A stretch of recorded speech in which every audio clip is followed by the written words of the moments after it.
Am I on this? Hey, am I here? Am I here? No, am I in this mic? You're in the mic, Harris. Okay, You're in great. the mic. Hey, everybody. I didn't check my mic before we started. My name. Oh, I don't want to tell you my name yet. I want to tell you that the name of the show. Welcome to episode 34.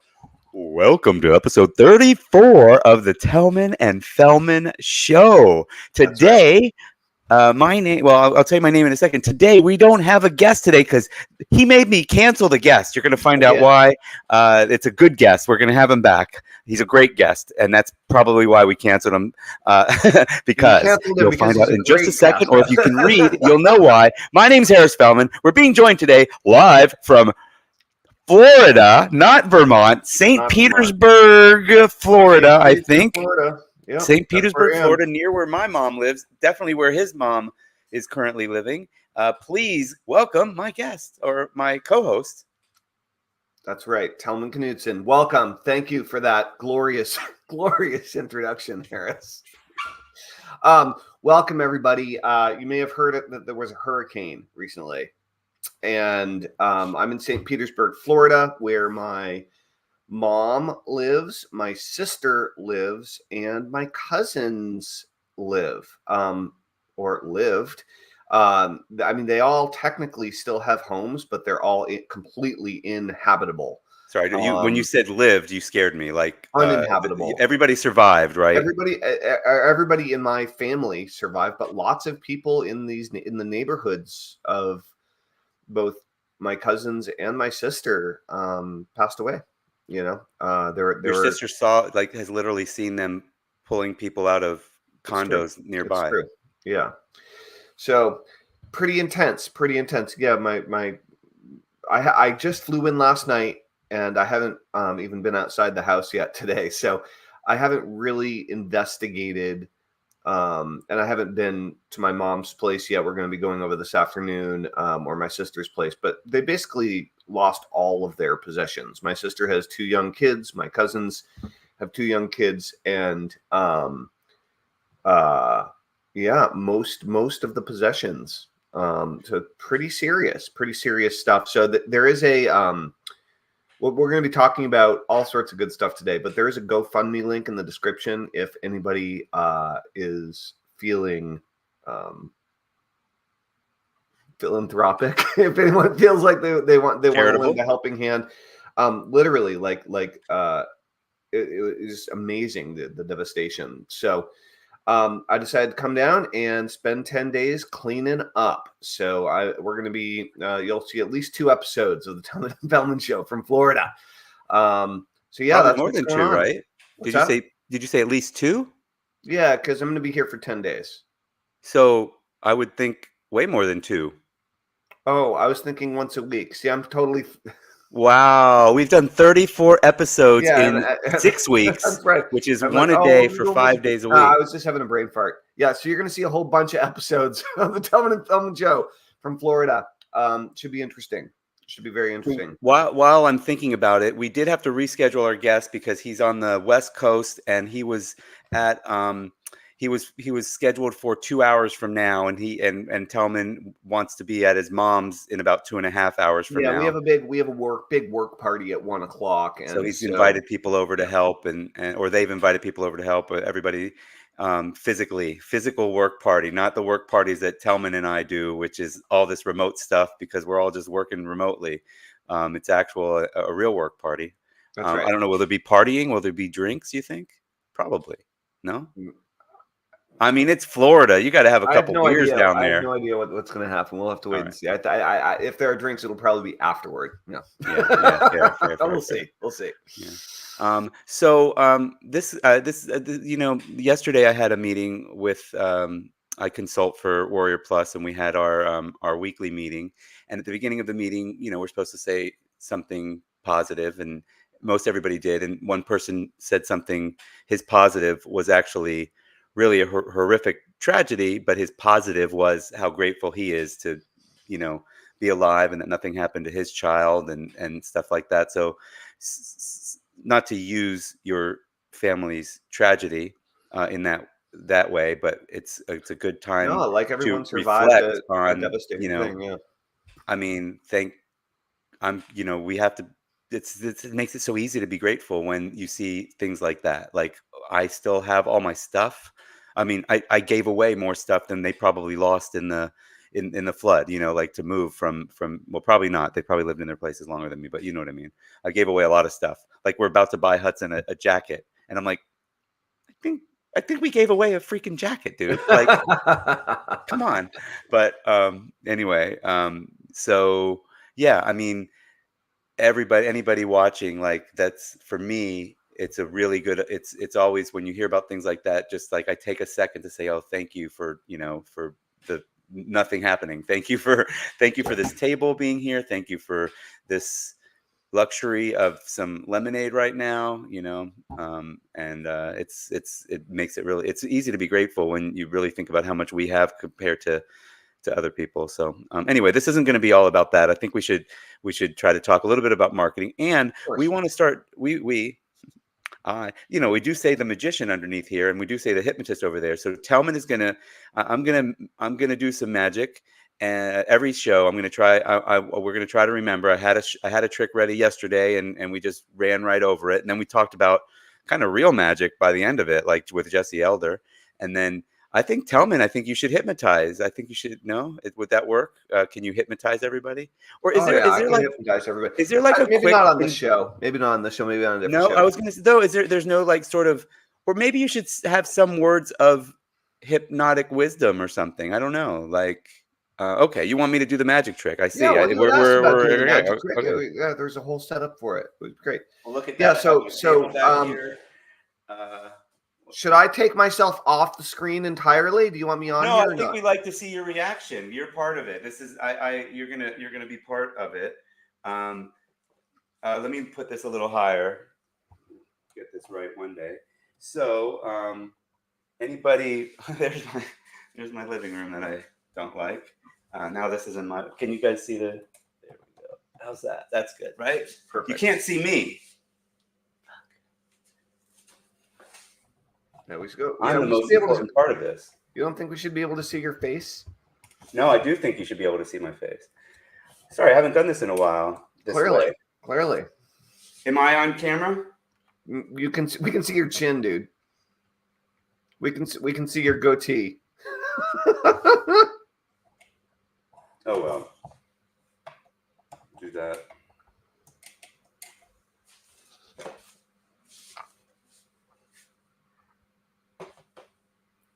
I could sit down and do magic. Let's do that. That's right.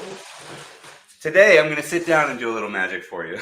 Okay. Boy, can I get rid of does StreamYard let me get rid of the background? Yeah, but you're gonna have to work on it.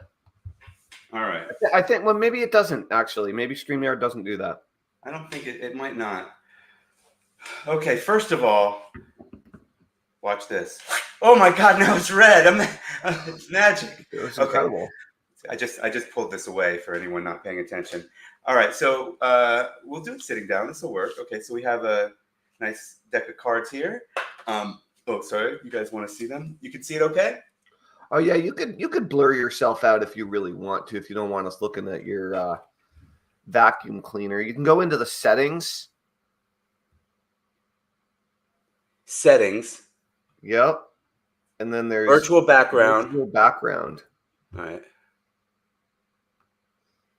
How's that? Didn't do it. There we go. All right, that's good. That's good. That's horrible. Sorry. Up against the brick wall. Well, I mean, that's how I usually perform in stand-up comedy rooms, right? Up against a brick wall. Yeah. All right. We'll just put myself in a nicer house. Nice. All right. Look at me here in my what's it called? My penthouse suite. Okay. Okay. Great. So, all right, let's start. Hey, everybody. Welcome to the Tellman. Okay. Here we go. So you guys can see we have a deck of cards here. I'm going to give them a shuffle. Just got to check to make sure. Okay. So Tellman, this is a magic deck of cards. Okay. You're familiar with a deck of cards, right? I am. Okay. So I've given them a pretty good shuffle. I would like you to think of any card in the deck right now. Not this one. That's too easy. Any other one. Okay. You got it? Yeah. Okay. Now send it with your hypnosis to the deck. Okay. mentally. Okay. I've done it. Okay, the card has been selected by the deck. What is your card? The 7 of Hearts. Oh, no, that wasn't it.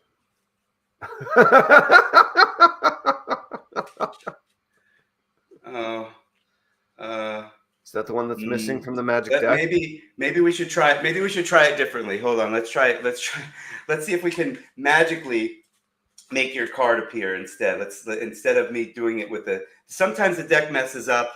We'll shuffle it a couple times. Is it an We'll, amateur? Is it an oh my amateur goodness. magic deck of cards? Maybe I need a better deck of cards with all 7 of hearts in it. That's Okay, right. here we go. Here we go.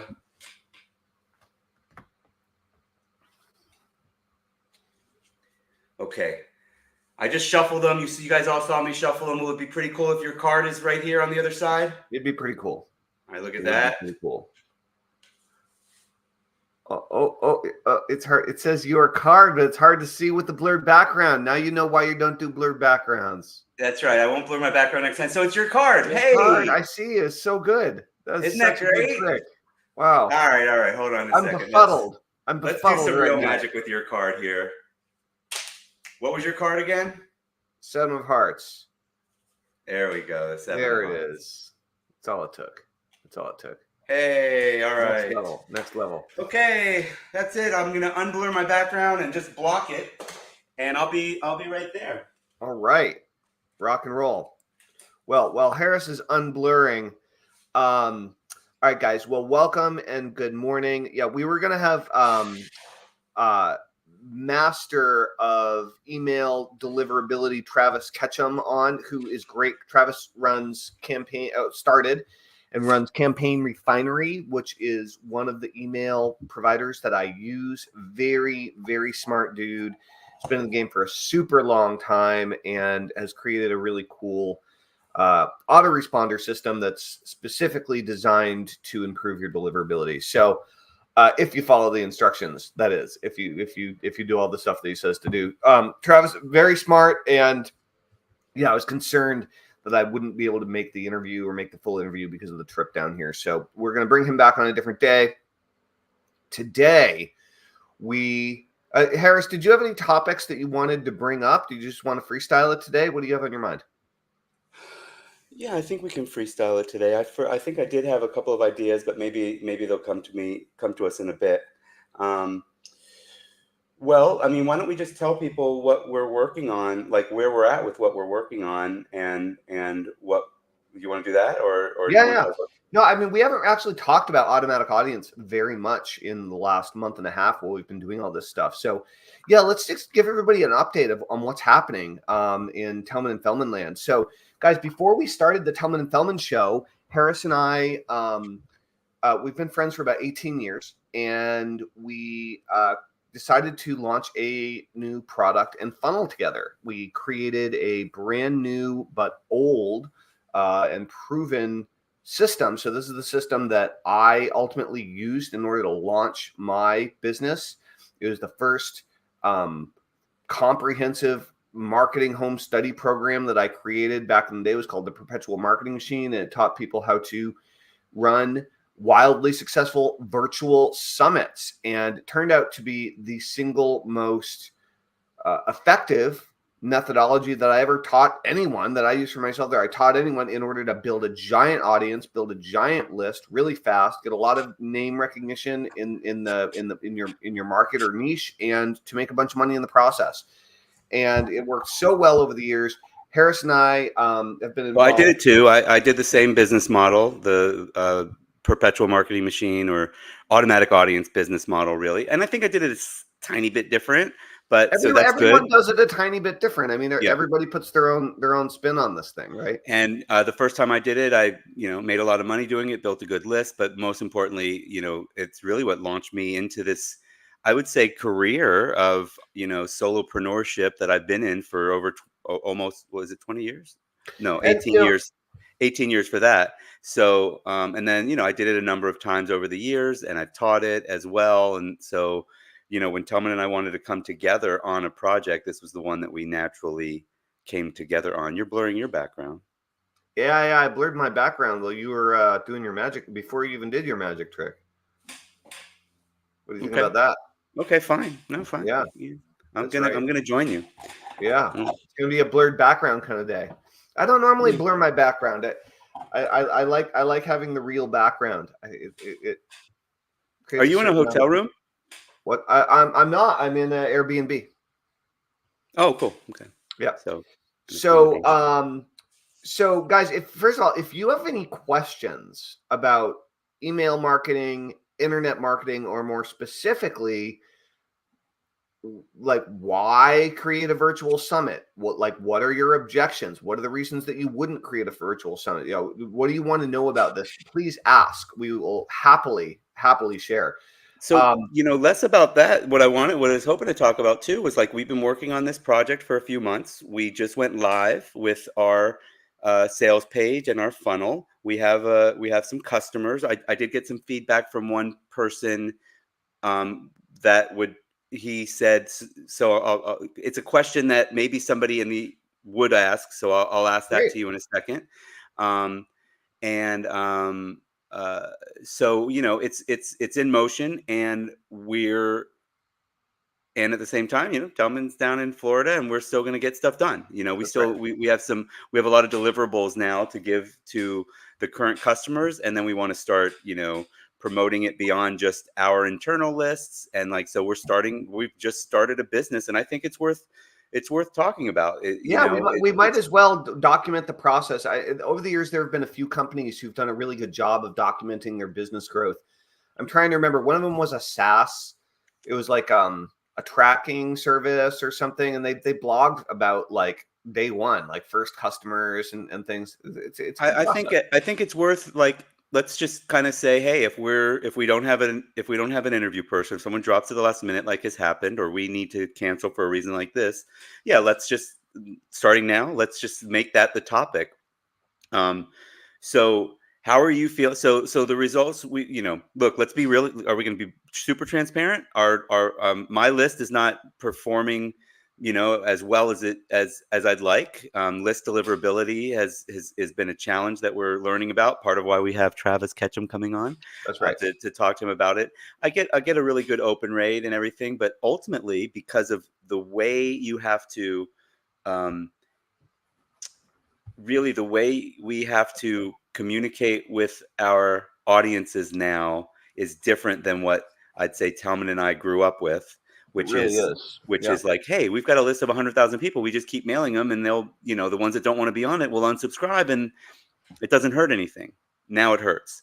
So now, if you've got 100,000 people that you're carrying around for years, and only, whatever 10% of them open your email, well, let's actually drop to a real number, because Travis will Hey talk about Harris, this. sorry I'm distracted right now because I actually am distracted because I didn't actually plug in my computer. And I Okay. was like, did I forget my cord? And the answer is no. Well, no reason to distract everybody. We understand. So Telman is going to get plugged in. I'll keep talking. So basically, if your open rates like drop below 30%, 35%, Google is going to say, Gmail, who controls mail now, is going to say, oh well, people must not even want this guy's mail if he's Right. getting a 30% open rate or less. Right. So what you have to do is only mail to the people that have opened recently.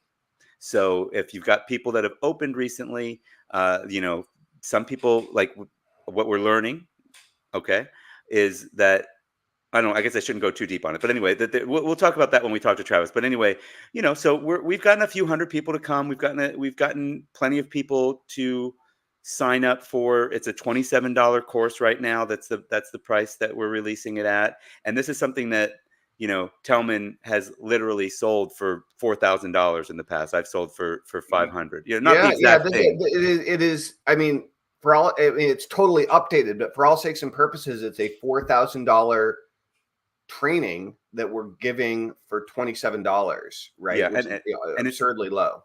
it's not just about that. Like, we're following something that's been popularized, a business model, if you will, an online offer model, I would say, a funnel model that says, hey, it's from a company or entity called Automatic Clients, Alan Sultanic and Robert Zemeckis. I don't know, is that right?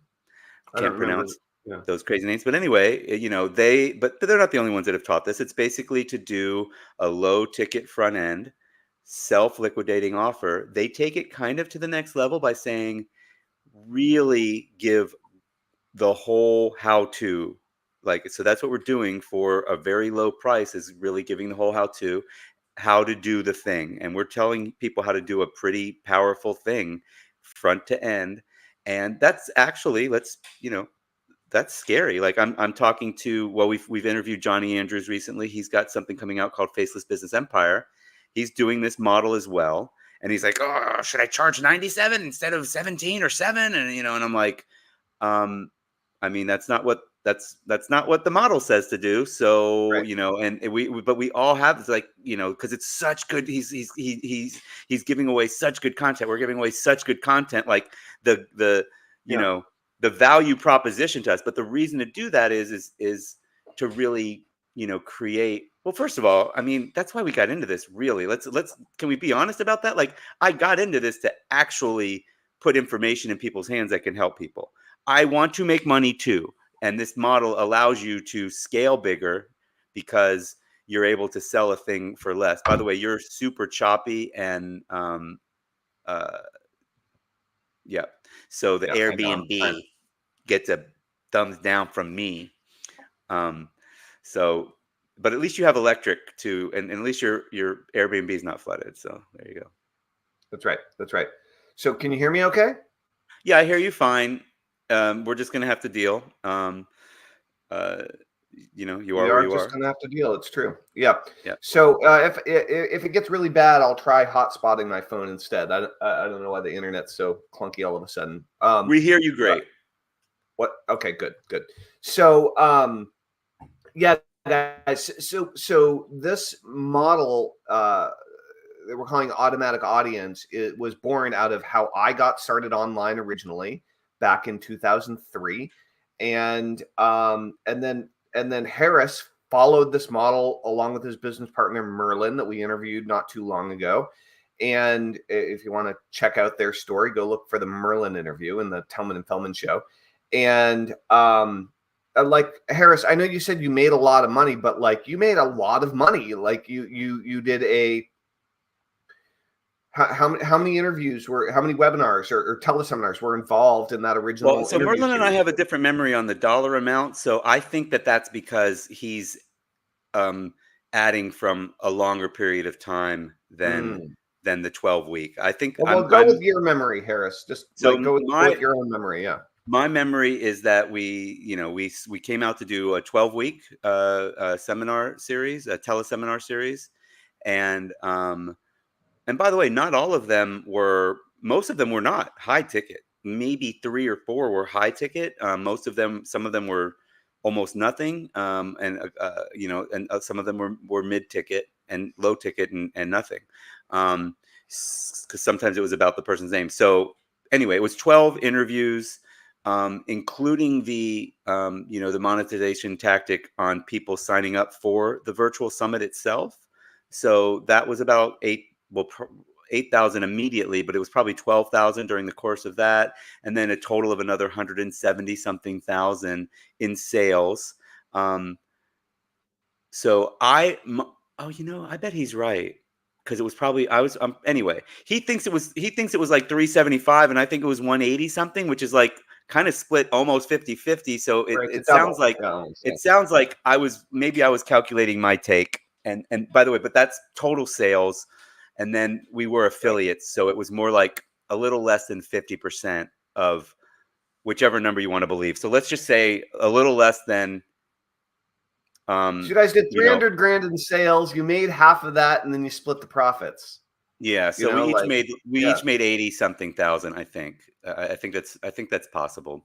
Or we So both made like 80,000, but I don't think I'd be as excited if I guess, right? I mean, $40,000, even if it was $40,000 each over the Again, course of this is 20 3 months. years ago, dude. This is also 20 years ago. And so this is so amazing. So this model I used, it's an interview series model. And so one of the coolest things about this, I was actually on the ride on the drive down here, and on the flight, I've been listening to the old perpetual marketing trainings in the car, right? Great.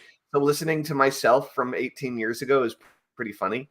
Mhm. But Kyle Babbis, who we just interviewed, was on the original recordings. Like he was on the original calls, and so that was cool. And I'm hearing the names of these As a people that I customer, remember as a student. as a student. Yep.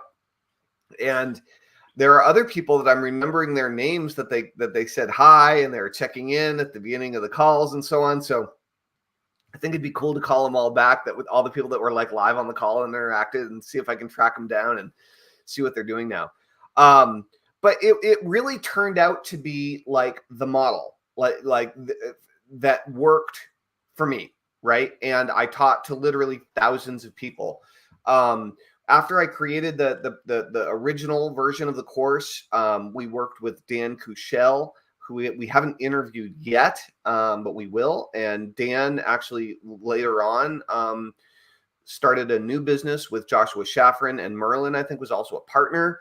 And that was really interesting. But this whole interview series model, if you basically think about it from the perspective of, look, we're all solopreneurs when we start, pretty much. You know, some of us have business partners when we start, but most of us that build a business online, most people that I've talked to in my 20 years of doing this, we start alone, right? Like we have an idea, we want to try something different. We believe in ourselves, or we believe in the idea. Often nobody else believes in us. You know, friends are like, what are you doing? Family members are like, what are you doing? Especially more in the past, you know, like internet marketing and having an online business is more acceptable now, but like 20 years ago, it was not. And when you're just starting out and you don't have a team, you don't have cash flow, chances are good you don't have internet marketing skills. You don't know how to drive traffic. You don't know how to write copy. You don't have a network. You don't have products to sell that people want to buy, like all these things in many cases. And that's how I started out, right? I was a hypnotist trying to sell either hypnosis CDs or salsa on the internet. And I was trying to figure out how to make that happen when I started all this. And I realized that I needed to learn. I realized I needed to learn from people that had been down the path before me. And so that's what I did. I went out and I started interviewing people, and it changed So, my life. I don't mean to interrupt you. Well, I guess I do mean to interrupt you. Um, so, you're you're talking about the content and everything, but what I'd like to do is try to document like where we're at with it. So, how are you feeling about like the we've got the automatic client. This is our first really long form sales letter in a really long time. Super long time. We eked it out. It took It's us a the while. first brand new offer that I've put out in a while, like a while. Yeah. Yeah, same. Well, no, that's not So true. I've put out some small offers yeah, you this just put out year. an offer like a few months ago. Yeah. Yeah. So, but not I've never done quite this long of a sales page, even templatized. It's still a lot to do, even though it's, Mad Libs, fill in the blank, that we still have to No, think. but you still have to do all the thinking and the editing and the tweaking and no, it's a ton of Like work. even when I did Site Stealer, I kind of templatized somebody else's. Like Yeah. that's what I taught to do, but that still takes work. Surprise, Totally. sorry. Totally. It's a shortcut. It's a huge shortcut because the structure is there. That's really important, especially for a new copywriter. But even Right. when you've been doing it for a while, you don't have to think of this if this is flowing right. Is this the right place to put the story? And and I everybody does this, right? Everybody has a template. They don't call it that, but they have a structure. Even Hollywood films are written on a formula. So how do you feel about the fact that we got live this week? Yeah, How's no, that? it's Let's start great. there. So interesting. I mean, there are so many different things I could say about this. So my biggest list by a long shot is my hypnosis list. It's my money mindset list. I've been selling mostly money mindset hypnosis programs for the last 13 years. And the beautiful part about hypnosis and mindset is it's kind of a magic bullet, right? You get hypnotized and all of a sudden the problem that you were facing doesn't seem like such a problem anymore, right? It really kind of takes the weight off your shoulders for you. So that's the advantage of hypnosis. But the problem with it is that it kind of trains people to have someone else do all the work for them. And when you're starting a business, like, you got to do the work. Sorry, dude. One of the things about doing the hard work of launching a business is that it bonds you to the business. Doing hard work, actually, it's almost like, well, when you put a lot of care into a thing or a person, right, you feel connected to it. You have some investment in it and you want it to succeed. And so That's an interesting point. doing There's a lot of supposed ways to make money out there, where it's just like, hey, take my page and start promoting it, right? But the reason that stuff works is because it's templated. The reason it doesn't work is because people aren't invested, right? You buy it too cheap and you don't put in the time. Of course, your business isn't going to fly. Like, if you give up at the first time things get difficult, like, and you start being filled with self-doubt and you can't push yourself through that, like, how would you ever expect your business to succeed? Like, it's not going to, right? So this is like one of the big pieces. So I guess with that said, the letter is converting well. The funnel is converting well on the front end. The upsells are converting reasonably well. We have some split reasonably. testing. I mean, if half of the people are buying an upsell or two, Yeah, and they're not, and the upsells aren't super cheap. So I'm very pleased about that. And we have a lot of split testing. It makes me wonder, by the way, if I didn't mention, I can mention this to you online, that I think we should probably test a slightly lower price point on the front end because the upsells are doing so well. Because that way we might get more people. That's one way. I mean, there's a lot of different things that we can adjust on that. I wouldn't necessarily say go lower on price. I think we have to look at our back end metrics as we get more customers in and we get some more statistical data. But like at the end of the day, what I can say is this, is that the letter and the process, I think, though it is converting well, it's not like it's a mega home run right out of the gate. I think we're going to have to test our way to a home run on this, which I'm totally fine with. But for all you wondering, should I do a virtual summit? Should I build my audience? Should I build my list? Should I listen to these guys? I will tell you one thing is that I'd like you to do a reality check before you make that decision and pull the trigger. And if you guys want a link, by the way, I'll drop one in the comments here in a couple of seconds. Actually, I'll do that right now. If you guys want to go in and pick up automatic audience at an absurdly low price, I'm giving you a long link, and it's because we haven't put it on its proper domain name yet. So I'm going to go ahead and just plug that into the comments. You guys should be able to see it and click. And the deal is that if you're allergic to hard work, this is not for you. I mean, let me just like straight up, is if you feel that you have a good work ethic and you're into the idea of strengthening it, this is for you. But if you are like a self-proclaimed super slacker, like, we're not going to get along, right? So just for the record, if you want to if you want to do something significant in your business, the whole idea of what we're teaching here is to collaborate, right? To collaborate. And there is one thing I do want to go back to when we were talking earlier about Travis Ketchum and Campaign Refinery and email deliverability. So let's circle back on that in a second. But before we do,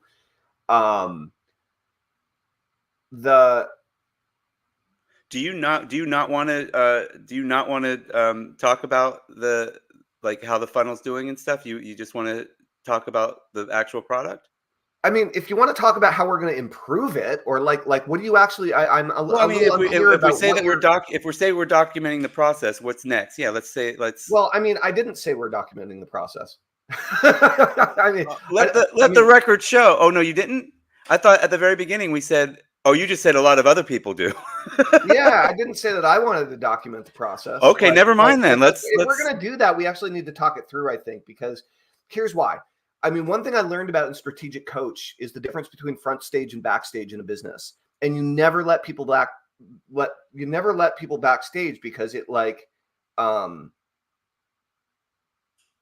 It ruins the well, you image. know, this is a magician. It ruins the trick. Every business has that doesn't mean you don't talk about your struggles or your challenges, but like it's almost like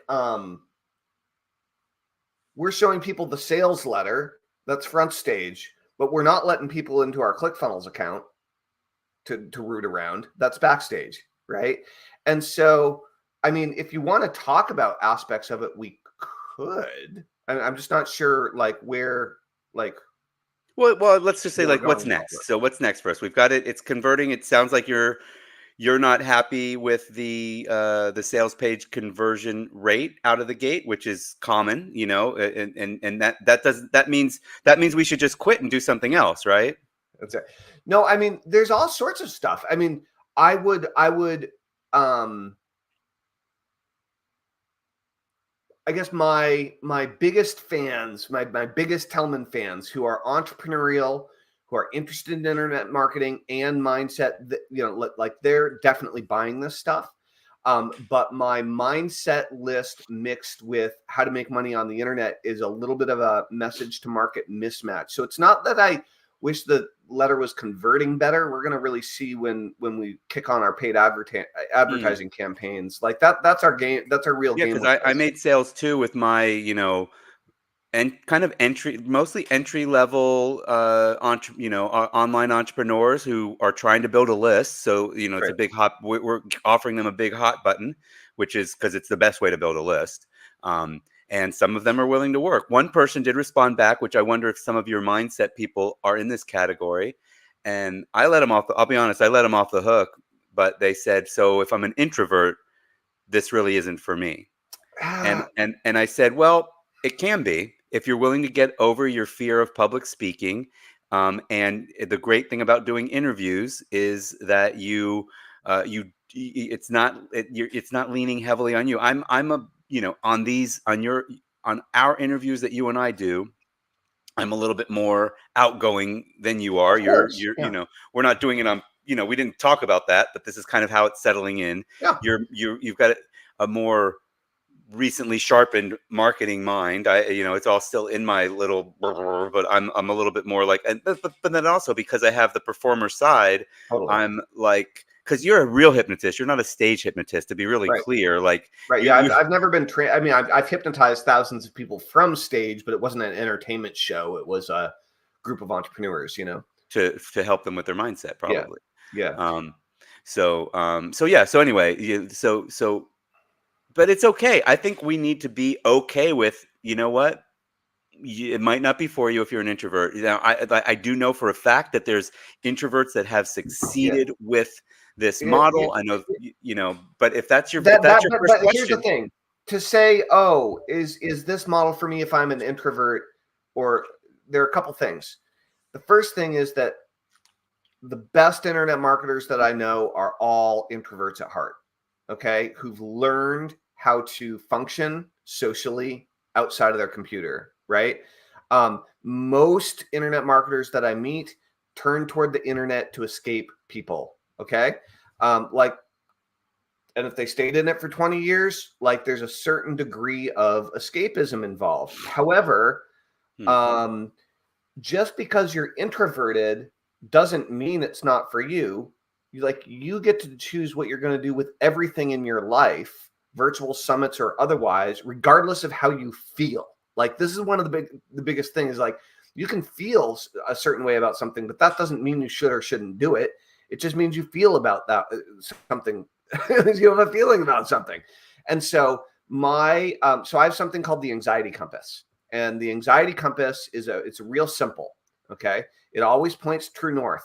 All right. It always is going to lead you in the right direction.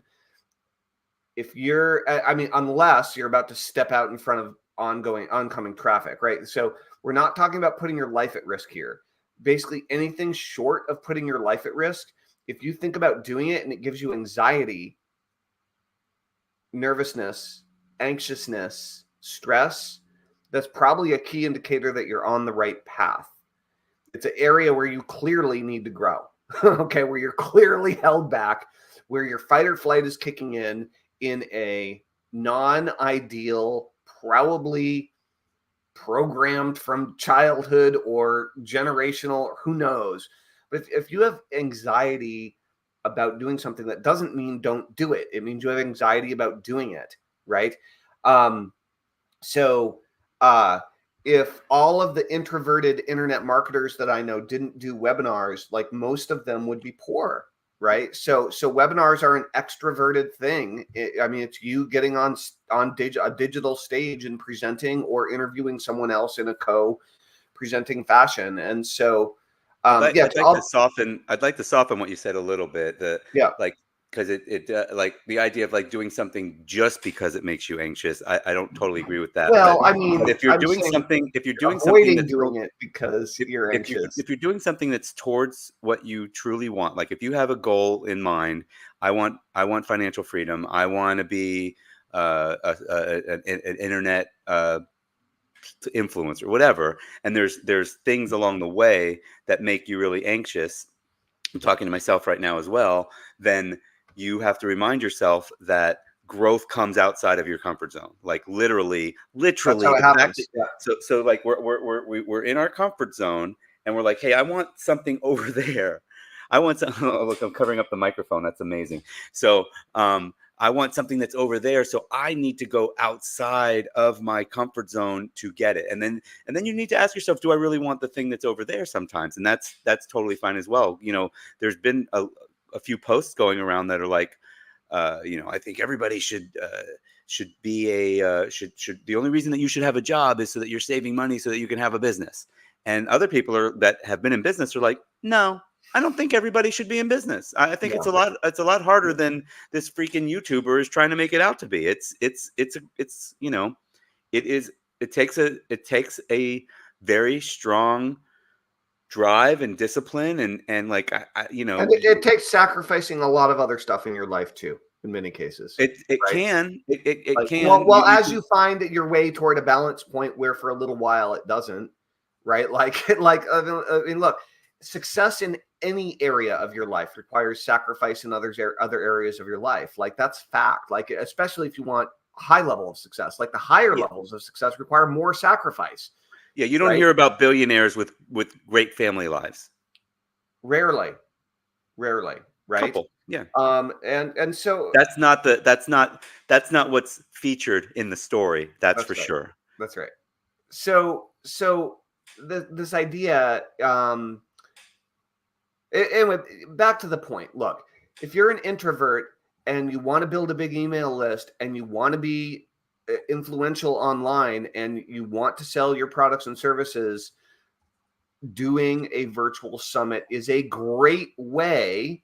I have to disagree with something you said earlier, Harris. You said it Okay. was the best way to build a list. I don't agree. I think there are a ton of internet entrepreneurs who've built very successful businesses and audiences and lists without ever doing a summit, right? And Best for free. there are so many different ways that you can build a list. Building one with a webinar summit is really great for certain things, right? If you want to build a big list in a short period of time, like if you want to build a list of, let's just say, generally speaking, tens of thousands of people, certainly thousands of people, tens of thousands of people in 90 days.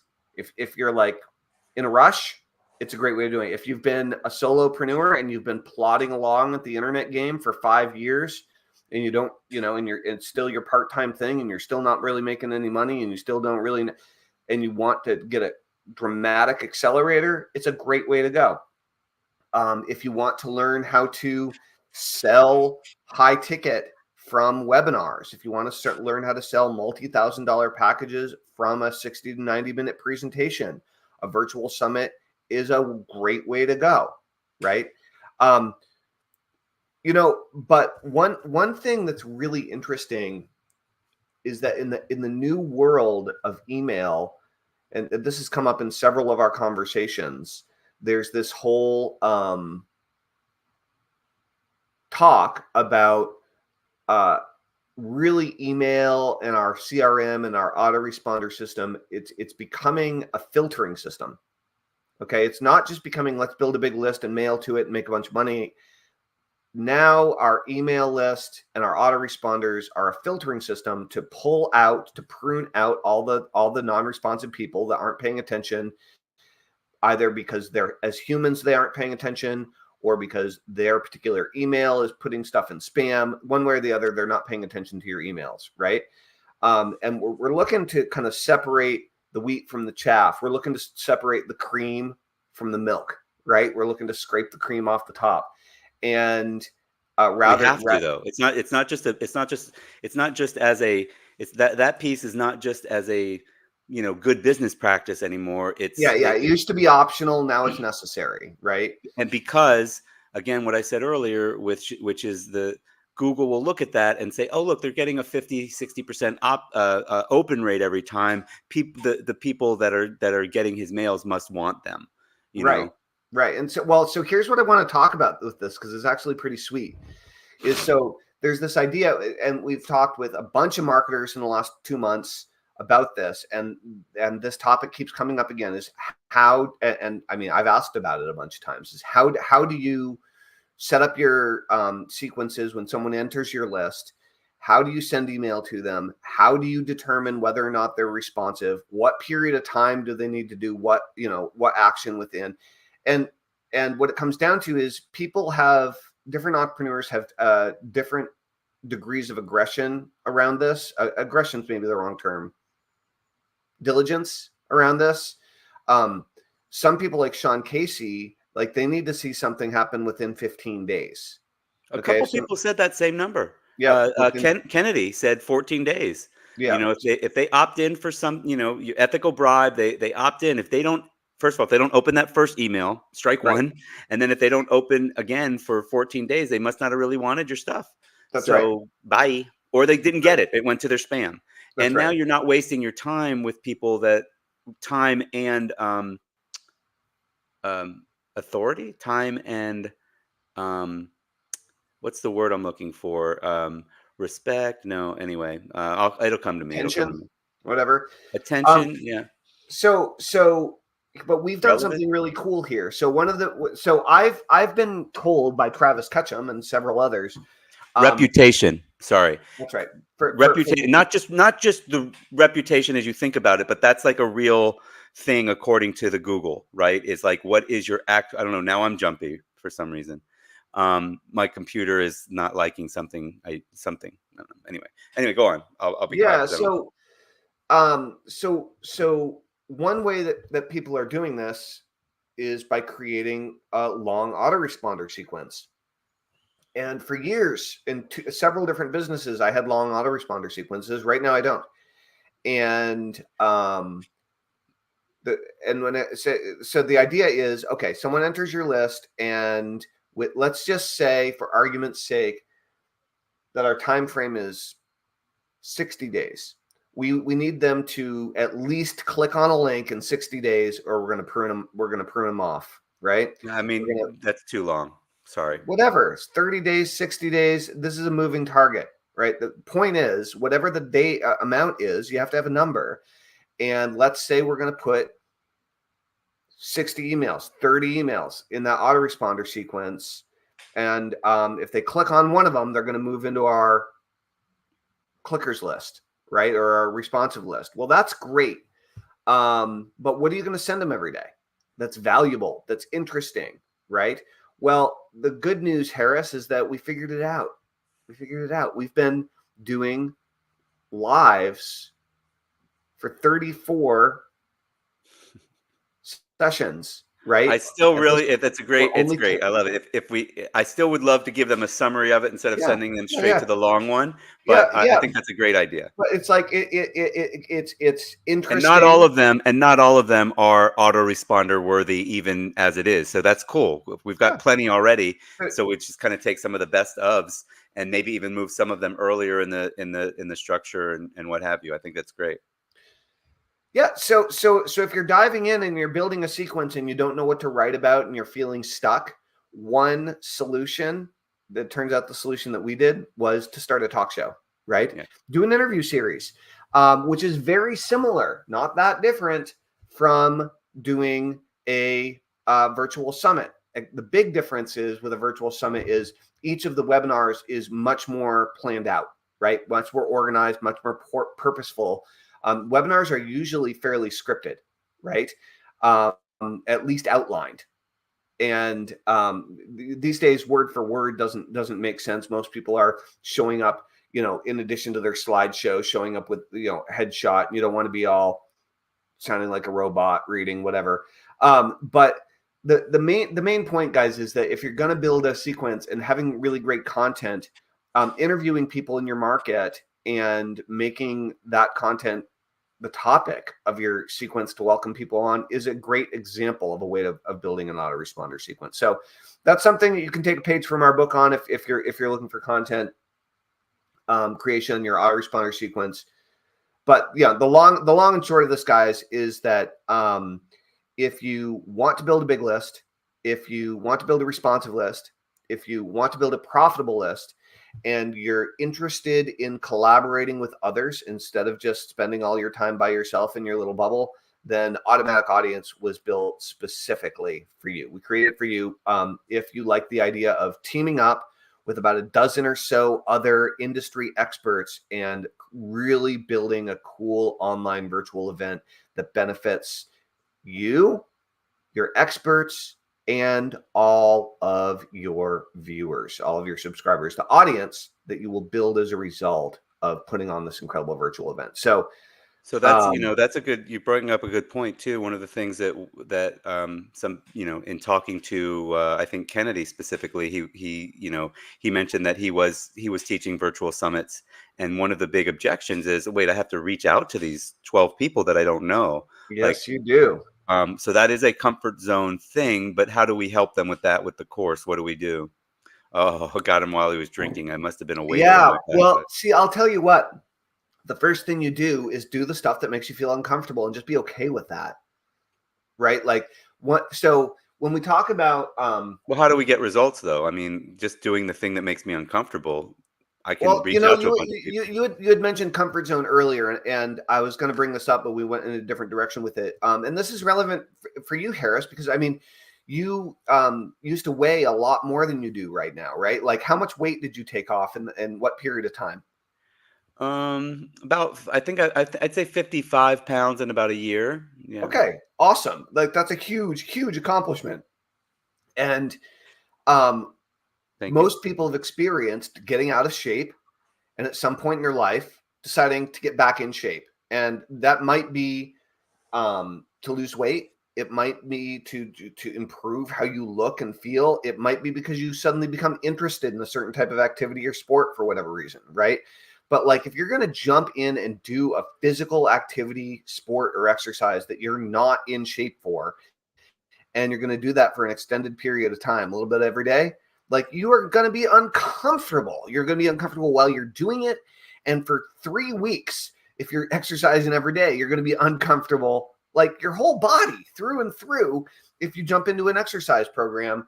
And so the question is, are you willing to be uncomfortable while you're working toward what you want and achieving the result that you want, right? Is it worth the payoff to you?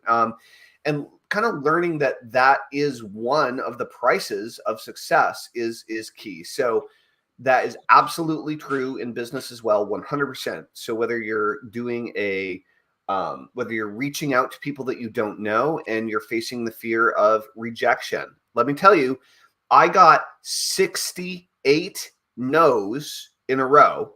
As a matter of fact, I released a special report on this back in the day. 68 no's in a row when I started my first interview series, List Crusade. I asked all of these C-lister marketers if they'd be interviewed or if they'd be part of my thing, and and they said no. They said no. I was asking all these people. My offer was crappy. My vision was unclear. The people that I was asking to be involved were kind of like negative, pessimistic, small-minded people. Anyway, so I was asking the wrong type of people to be involved in my series, and I was getting rejected. And what happened was, at some point I got pissed. I was like, dude, why is everyone saying no to me? I mean, I know that nobody knows who I am. I know that I have no credibility. I know that I have a weird name. I live in rural Vermont. I'm a hypnotist. Like, all these things stacked against me. But like, really, why is everybody saying no? And I got tired of it. And the method, if you hear that noise, there's a giant dog named Cooper, very friendly, very big, who's like scratching at the door over there. Let him in. Let him in. No, I'm not going to let him in. No. So the thing is that I got mad and like I found myself getting mad at the people that said no, right? Like, I got a rejection. They're like, no, I'm not going to be involved in your thing. Why would I do that? Right. And you're like, F you, buddy. Yeah. I fortunately don't generally respond to people like that. But like, of course not. Well, no, a lot of people can't hold their temper at all. Like, a lot of people are on hair trigger, right? So one would hope not, but like, a lot of people freak out when they're met with a no, right? And that's because they haven't learned how to manage their emotional state when they get met with rejection, you know? And so it's like, what I did after about 40 no's, okay, is I was like, maybe I should like,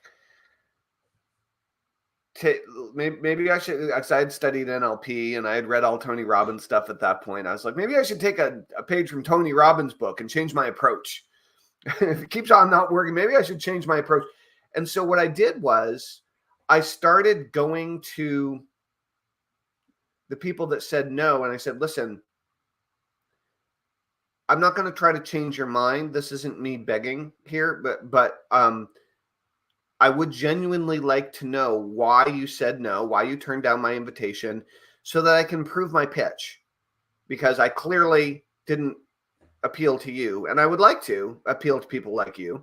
So can you give me some advice on how I can improve my approach here? And I made a discovery, which is gurus, information marketers, influencers, people who are trying to build their audience, people who are trying to build their list. They want attention and they love giving advice. They love it. Okay. They tend to be the type of people who love to give advice without being asked.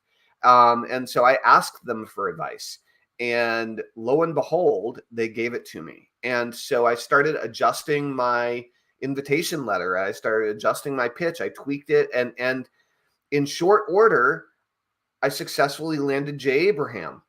Okay. And it was through my network. It was through connecting up with Rick and Liz Thompson, who worked for Nitro. And I'd done the Nitro marketing mindset with Nitro, and Rick was a bonus interview on there. And they owned a separate business called Healthy, Wealthy, and Wise. And their business partners were Chris and Janet Atwood, and Chris and Janet Atwood knew Jay Abraham.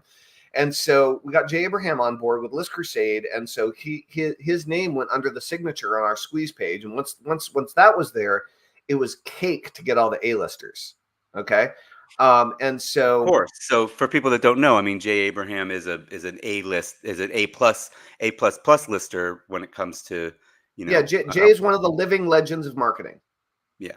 Jay Abraham is one. If you're not familiar with Jay Abraham is one of the still living legends of marketing, and absolutely brilliant individual. And so is that a tactic you think that we actually can teach, where we say, hey, try to get the biggest name you possibly can? Totally. Yeah. I mean, I did. Yeah. If you can get Kevin Bacon, dude, go for it, in all seriousness. So the key here is, when you asked, how do we address people who are hesitant about reaching out to big names? And the answer is, expect rejection. First of all, like, that's part of the deal. Whether you're learning to become a salesperson, selling your products and services as an entrepreneur, you will face 80% or more rejection in your business career, probably more. Whether you're learning how to sell one-on-one, whether you're learning how to sell via webinar in a one-to-many environment, by nature, the majority of people on your webinar aren't going to buy your stuff. By nature, you're going to be rejected by more people than you're going to be accepted by. Okay, by nature, that's the deal. And then, yeah, so whatever environment you're dealing with, like, there's a lot of rejection, and everyone takes that personally at first, right? Almost everyone, anyway, unless you've already like gone through the paces of being trained as a salesperson and learned how to deal with that. And so, um, And I should say, like, I thought I was setting you up with a softball, but it ended up being longer, where we actually do give you some, ideas and assistance and some, some ways of reaching out to people that work. And why it works is because, unlike when Tellman started, you'll have something to actually offer them in a win-win type of what's in it for them proposition, where they're going to feel like they're going to get more out of it than they're going to give. But that's part of it as well. That's part of what helps make it successful. Not just go out there and send, what you think. I mean, unless you know what you're doing. But well, the challenge is everybody. Rejection is Well, certainly here's part the of it. thing. Here's the thing. You don't know what you're doing. Okay. Just like everyone thinks they know what they're doing. No one knows what they're doing. So here's a little tip, pro tip. Okay. Is if you're going to go and join a coaching program, if you're going to enroll in a boot camp, if you're going to take a course, if you're going to invest in yourself in some sort of educational training program that's going to make you better. And I'm going to say in marketing or entrepreneurship, but this is really in anything.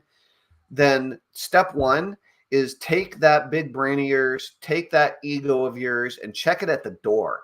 I want you to wax on, wax off, Danielson. Like, go in, follow the directions, learn how to do the basics well, and then add your experience to it, and then add your personal spin to it. But like, if you can't learn the basics of how to do a successful, profitable blank, then the more creativity you put on it, the worse it's going to do, because you don't know what you're talking about yet. You don't know what actually makes a difference at a deep level. Well, it's what I was going to say a moment ago too was like you do want that. You'll go to a coach, maybe us, maybe someone else, and you'll get some ideas. It needs to be it needs to be enough you that you do take the rejection serious personally.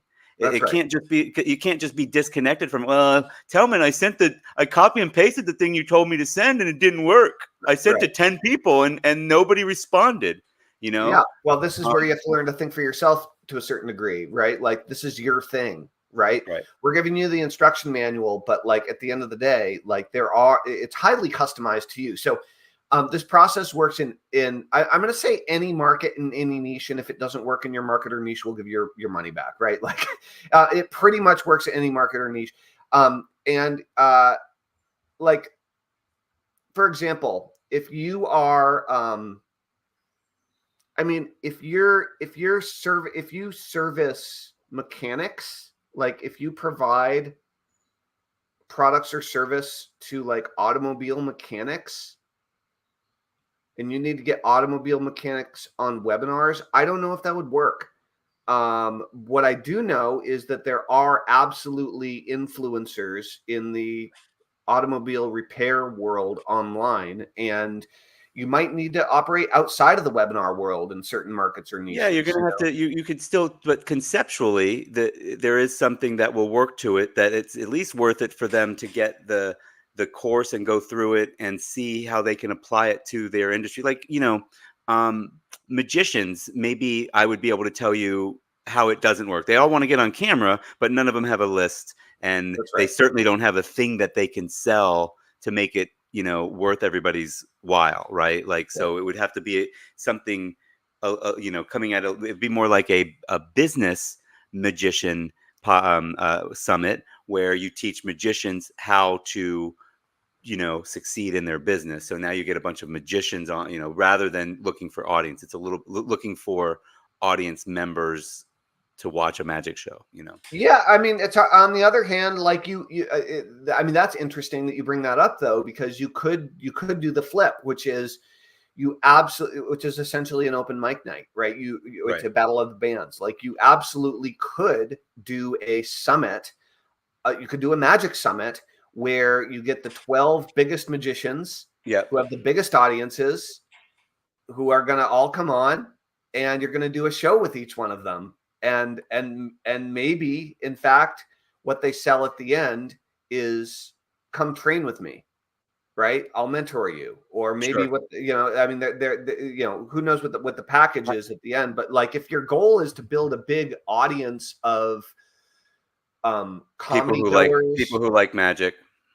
yeah, what you're going to sell would probably be a little bit different. Yeah. But I mean, if you'd have to So train I've all been the thinking. magicians. I was thinking about it before I got on with you, actually, for comedy, because I am planning on launching like an entertainment or comedy centric, probably, newsletter. And Right. I was wondering how would a virtual summit apply to that, and the idea of doing the summit. So you, as a marketer, you want it to be like, oh, maybe people want to learn magic tricks. Maybe not enough of them. Maybe enough people that watch a magic show just want to enjoy the magic show. People that that watch a comedy show just want to laugh. They don't want to be comedians. Some of them do, but it's a smaller percentage. So even if you didn't sell anything, the model still has a lot of merit. And I was thinking you'd want it to almost be like a contest. So it'd be like, okay, I've picked 12 of the biggest magicians or comedians, and we're gonna have a comedy competition. And you guys are gonna win real money. You guys are gonna win, the battle of the band winner, the battle of Yeah. the this month's whatever, I don't know, comedy competition. I don't know. I'll Yeah. have Yeah. to come up with a better name than that. Yeah. Yeah. So I'm But just if thinking it of it was right now. But comedy and comedy, that's not what we're right? really teaching in with the virtual summits. That's not what we're teaching with automatic audience. Automatic audience is, more for industries that have products that are more front Yeah. facing to customers, Well, here's the business thing, though. Here's the customers. thing. It is and it isn't, right? So if you're in info marketing, if you're building, in information marketing in one of the classic markets or niches, it works great. Right. But um, What do we we say? have Authors, coaches, expert speakers, that kind of those. If you're one of those, which, you know, comedians didn't really aren't positioning themselves that way, right? They right. might Well, write comedy. but here's the thing. That's true, and as a result, there are some markets that you're going to have who have audiences, but you're going to have a hard time selling something expensive at the end of a webinar. And so I want so we the our we do teach you how to sell from webinars, and why doing your virtual summit with webinars is generally the most profitable way to do it. However, there are numerous ways to do virtual summits that don't require any or all of the webinars to be pitch webinars either. You can have sponsors, and you can absolutely sell lower cost stuff at the end of webinars if that's if that's the direction that your industry leads. And so we have a student who I think is going to be doing a hot sauce oriented summit, and we're going to help his hot sauce creators to sell high ticket. Like I'm going to do a little training with them and teach them how to sell high ticket, because it's like, why can't you sell $1,000 hot sauce package? You can. Not to mention that like it's really quite interesting. Like in the comedy example, Harris, if you do the comedy summit or a magic summit, first of all, who's ever putting on the summit could absolutely sell like improv classes. Okay, let's say comedy, right? You absolutely could have an improv package where people could come and learn comedy from you and your other speakers. And that could be like your primary product, right?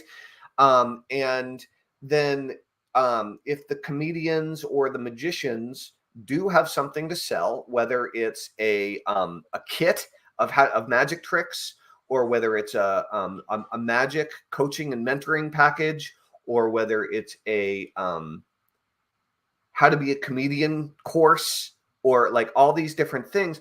Like that stuff is out there. It is available. It's unlikely that like your average comedian is going to end up doing $1 million webinar with you. Yeah, you know what I mean? But open mics and battle of the bands and these types of group collaborative events have been happening for thousands of years. This is not anything new. Getting a bunch of people with a small audience together to build a bigger audience is very common in almost every market and industry. And that's really what at the core of it, that's really what we're teaching, is how to create a profitable virtual event to pull together a bunch of people with audiences into a bigger audience, and you're organizing and hosting the whole thing so you get the audience when all is said and done. An incredibly powerful process. Yeah, absolutely. Absolutely. Well, we're With over that the hour said, for sure. You want to get yeah, going? You want to? yeah, You I want to think we call? should wrap. I think we Yeah. should wrap it up. Okay, great. So we've both dropped a link in our comments. I dropped one in mine and you dropped one in yours. So if you're interested in automatic audience, go check out the sales page that also just dropped on that link, basically. And Um, if you're not Tons seeing of any info there. links, and you want one, type automatic audience into the comments and shoot us a DM, and we'll privately send you a link if you can't see it for some reason. Oh yeah, absolutely, absolutely. And we're gonna get a cleaner link for you pronto, I might add. Yeah. Yes. I'm gonna get a better link for you by Monday. All right, guys, rock and roll. I think that's all for now, Harris. Okay, great. Thanks everybody. Thanks for joining us on the Tellman and Fellman Show, episode 34. Next week we'll have interviews with real people other than this little line that's in between us. You see, That's right. there's going to be a person in that line, and he's going to fit in there with us. He or she is good. We do have our first woman on next week. So there you go. Oh, who's on? Cindy Donovan is on Cindy's schedule for finally Tuesday. on. Great. Very difficult time zone for her. So it's 11 p.m. in Australia at 9 a.m. Eastern. So, but we got it. Cool. Rock and roll. All right, everybody. We'll talk to you soon. Thanks for coming to Tellman and Fellman. We'll see you on Monday. Bye, everybody. Later.